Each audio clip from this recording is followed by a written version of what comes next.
He escaped from a Supermax prison. But what happened 48 hours later stunned America.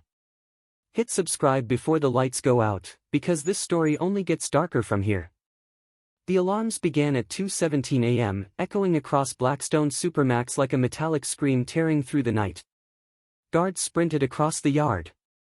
Floodlights swept the perimeter in frantic beams.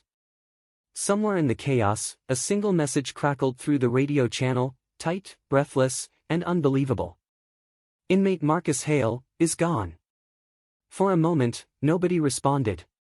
Marcus Hale wasn't just any inmate. He was a high-value prisoner, locked away after orchestrating one of the most sophisticated interstate robbery networks the FBI had ever confronted. His transfer to Blackstone was supposed to be the final step in burying him from the outside world. No contact. No movement. No chance. But now his cell was empty. Detective Eleanor Briggs arrived before dawn, her badge still clipped to the waistband of yesterday's clothes. She had handled prison escapes before, but nothing like this. Supermax inmates don't walk out, she told the warden. Someone gave him a doorway. The warden, gray-eyed, exhausted, led her down the steel hallway. Hale's cell door sat slightly ajar, the locking mechanism intact but overridden. A folded mattress lay against the wall, slid open. Hidden inside was a chiseled-out groove in the concrete, the size of a single metal tool. He had help, Briggs murmured. Security logs revealed an unexplained blackout lasting 67 seconds. Cameras glitched.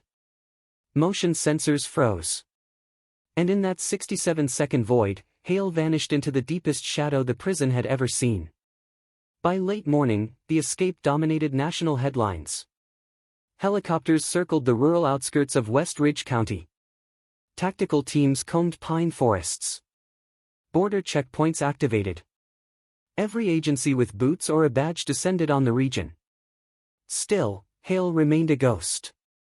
But investigators quickly realized something chilling: Hale didn't run blindly. He moved with precision. As the sun dipped behind a tree line glazed with frost, 2 hikers reported seeing a man matching his description near an abandoned railway depot, roughly 8 miles from the prison. Briggs and her task force raced there, their flashlights slicing through the cold air. Inside the depot, dust coated everything except a single path of footprints. He wasn't hiding, Briggs whispered. He was waiting. They searched for hours. Nothing. No tracks leading out. No forced exits. Just silence and stale air thick with unanswered questions. Then, on a rotting wooden bench, Briggs found something that made her stomach tighten. A torn corner of a map, hand-drawn, annotated, and marked with a thin red line pointing northwest. The path cut through backroads and narrow forest trails. It ended at a small dot. A house. Isolated. Unregistered. Not in any county record. That's his destination, Briggs said. But why? The answer began to take shape when analysts retrieved Hale's recorded phone logs from his previous detention center. One call stood out, short, cryptic, and made to a number traced to a burner phone. A woman's voice, soft but stern, said only, "You have 48 hours to settle it." Settle what? With whom? By the time Briggs reached the unregistered property just after midnight, fog curled around the pine needles like smoke. The house stood dark, its windows boarded from the inside. A mailbox out front carried a faded name that made her eyes widen. Hale. This wasn't a hideout. It was his childhood home. And as Briggs approached the front door, she felt a current of dread pass through her. Hale hadn't escaped from something. He had escaped to something. The door creaked open with a soft push. Inside, the air smelled of dust and old wood. Her flashlight slid across peeling wallpaper, overturned furniture, and a stack of unopened letters addressed to a woman named Lorraine Hale. Then she saw it. On the kitchen table lay a fresh sheet of paper, placed deliberately. For words written in black ink. "You're already too late." And somewhere beneath the floorboards, she heard a slow, dragging sound. A locked basement door. A latch undone from the inside. And when they opened it, what they found changed everything. The hunt tightens, and the truth begins to unravel. The basement smelled of cold earth and rotting wood. Detective Briggs led the way down the narrow steps, her flashlight trembling only slightly in her hand. The dragging sound had stopped, replaced by a heavy, unnatural silence. At the bottom, the beam of light found a chair, old, rusted, and bolted to the floor. On it sat a man. Alive. Barely. His wrists were bound, but the ropes weren't cut. They were untied, as if whoever had restrained him left in a hurry. His throat bobbed as he tried to speak. "Teach," they said, "he was coming back." "Who?" Briggs asked, kneeling down. The man swallowed. "Marcus Hale." The team looked at one another, confusion cutting through the tension. Hale had supposedly broken in, not out. Briggs steadied her voice. "Why would he come here? Why are you in this basement?" The man's breath quickened. I fix things. Tools. Machines. I repair what I'm told. They grabbed me 2 weeks ago. Told me I was going to help with something big. A break. But I never thought." Briggs froze. The missing tool from Hale's cell. The custom-built override device. The chiseled concrete. This man wasn't kidnapped. He was recruited. Before Briggs could ask another question, the man's eyes widened in terror. "Run," he whispered. "If he's not here yet, he will be." Upstairs, a window shattered. The task force sprinted up the stairs, weapons drawn, but the intruder was already gone, footprints stamped into the wet soil outside, moving fast toward the forest. Briggs knew instantly they weren't from her team. Hale had been here. Had seen the patrol cars. Had slipped away again. But why leave the man alive? Why leave a warning?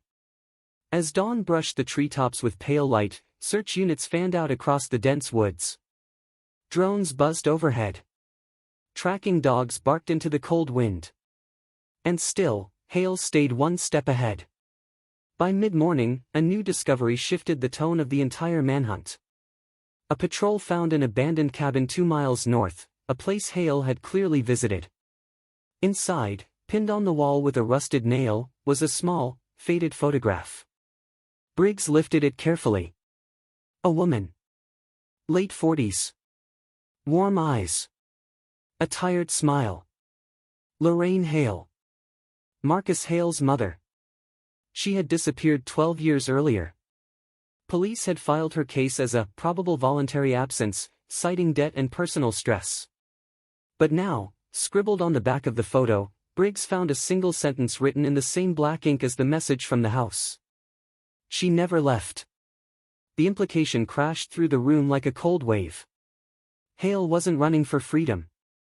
He was chasing the truth about his mother's disappearance. The blackout. The tools. The map. The rehearsed escape.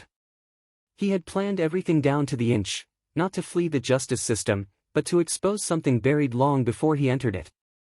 Briggs felt a knot in her gut. Every officer had assumed Hale was the danger.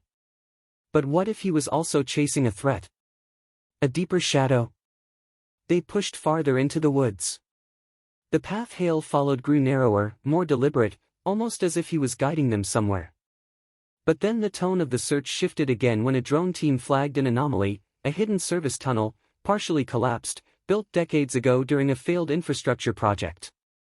The entrance was fresh, earth disturbed, timbers bent outward. Hale had gone inside.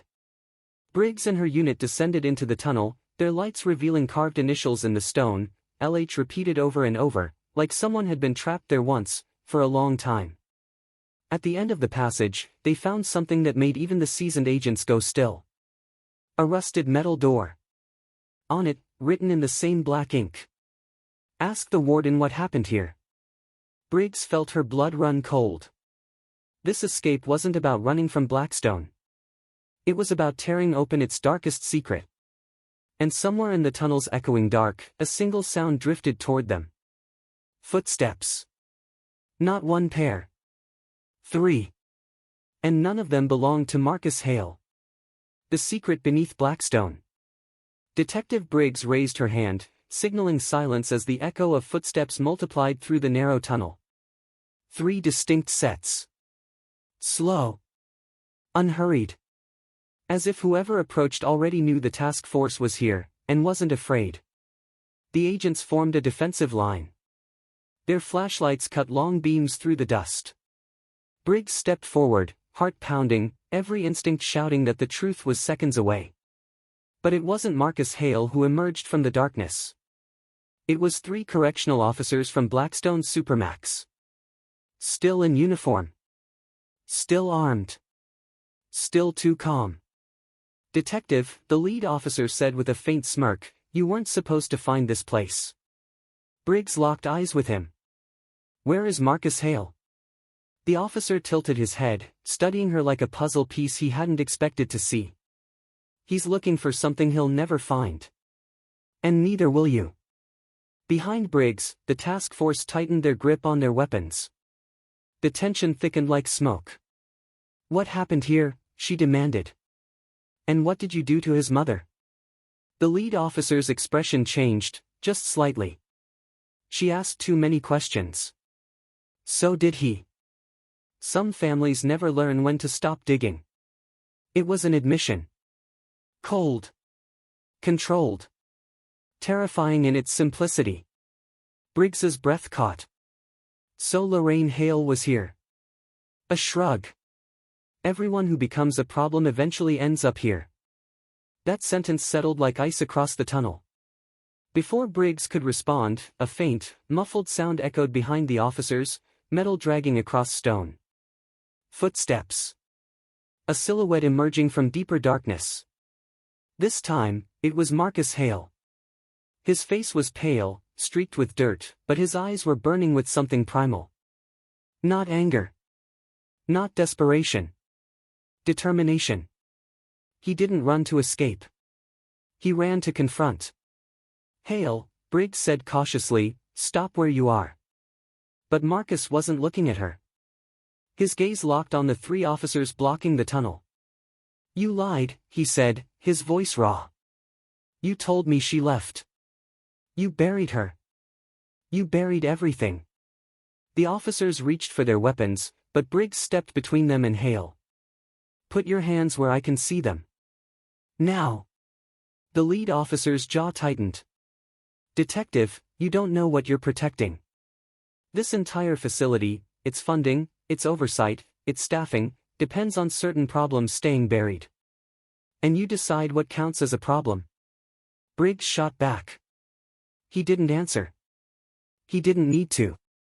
Instead, he nodded sharply to the 2 officers flanking him. They stepped forward. Briggs raised her weapon.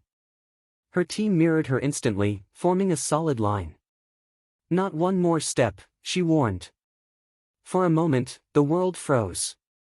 Then Hale spoke, his voice a low tremor. "There's a room," he said. "Behind that metal door. My mother carved her initials into the walls. I found them. You kept her there for months. Maybe longer."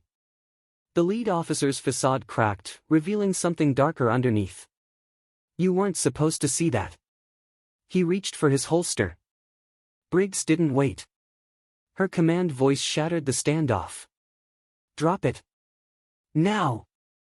The officers hesitated, not out of fear, but calculation.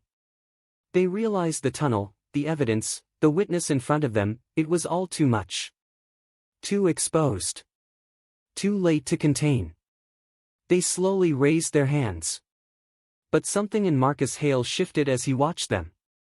His face didn't twist with vengeance. It folded inward with heartbreak. He had escaped a Supermax prison not as a fugitive, but as a son trying to uncover the truth.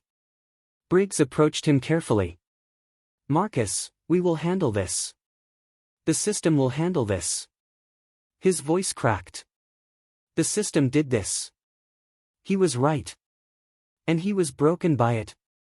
Over the next hours, federal investigators secured the tunnel, arrested the officers, and unearthed decades-old records, hidden logs, falsified reports, and a roster of unaccounted inmates placed under illicit confinement. Lorraine Hale's name was among the earliest entries. Her fate was confirmed. She never left Blackstone. Marcus Hale did not resist when Briggs placed cuffs on him. He walked silently beside her, eyes hollow but relieved. "At least they can't hide it anymore," he said softly. Outside the tunnel, dawn pierced the horizon with a pale, somber light. The 48-hour manhunt had ended, but not the story. The scandal erupted across America. Investigations spread to other facilities. Careers collapsed. New policies were drafted. Hale's escape exposed a secret the system never intended to reveal. But the final twist came 3 months later. During the demolition of the old service tunnel, workers found a second chamber sealed behind a collapsed wall. Inside lay a metal cot, a broken chain, and a single scratched message etched into the stone. "Not alone." The handwriting didn't match Lorraine Hale's. Someone else had been there. And they were never found. If you think this case was intense, you're not ready for what comes next. Hit subscribe so you don't miss it.